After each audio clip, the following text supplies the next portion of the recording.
Zachary Ashby of Pacific Northwest Family Law. Wanted to share a few thoughts that have been going through my mind. Recently read a quote that if you're easily provoked, you can be easily controlled. The way that fits in with divorce, people going through divorce or other family law issues is often there's an element of abuse or there's a long-standing breakdown in the relationship. And when you're close like that and you're breaking up a relationship, what often happens is you know how to push each other's buttons, cause the other person to be angry and whatnot. I had a client one time who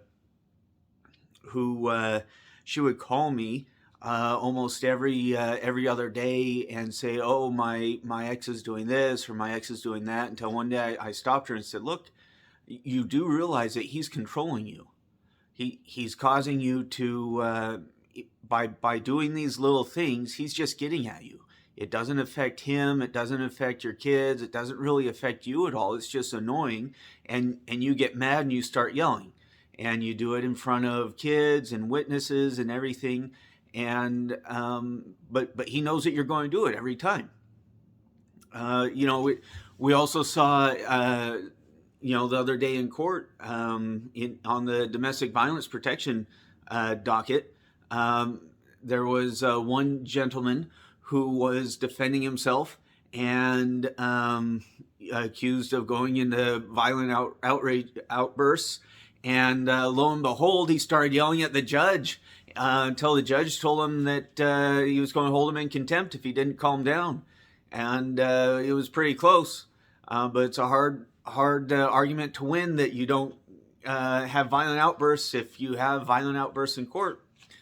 Just one more way that the opposing party in that situation, and I don't know the reality of what was going on there. It wasn't my case or my clients or anything on either side. So I don't know what was going on, and I'm sure the man was very frustrated. But that's just a good way to lose. And it's a good way to be controlled by an ex-partner. And so what do you do in order to not be provoked easily? And this could be something that takes a while to develop if you recognize that you have this tendency to be provoked easily, because you're going to have to take a few steps to change the way you approach conflict. One thing that you need to do is find a way to recognize when it's going on in the moment or just afterwards. Sometimes things like journaling can help do that and help bring some self-recognition to it. Write down what happened, what led to it. If there was a trigger that caused you to act in a certain way, recognize what that trigger was. Another thing that can help would be to take yourself out of the situation.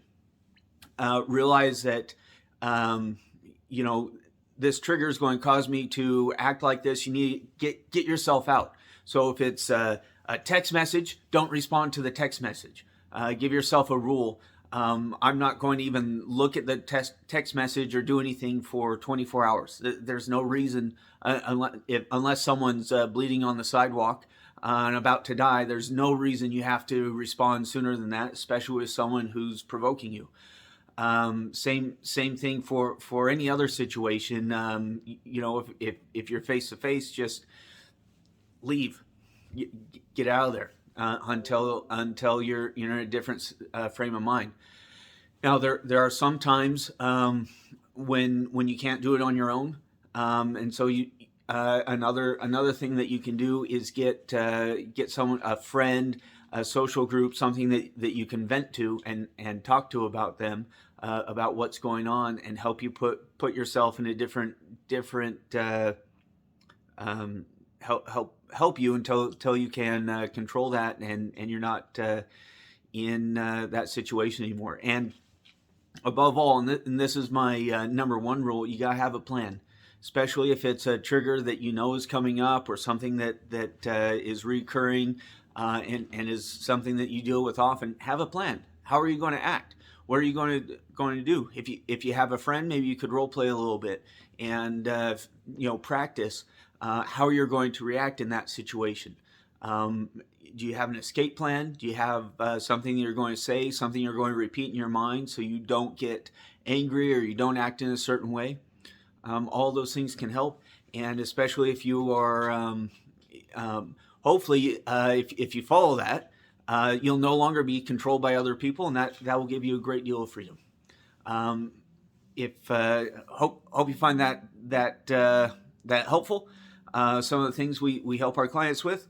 And if you have any other questions, you can comment below or email us at info@pnwfamilylaw.com, or you can call us at 509-866-4111. Thank you.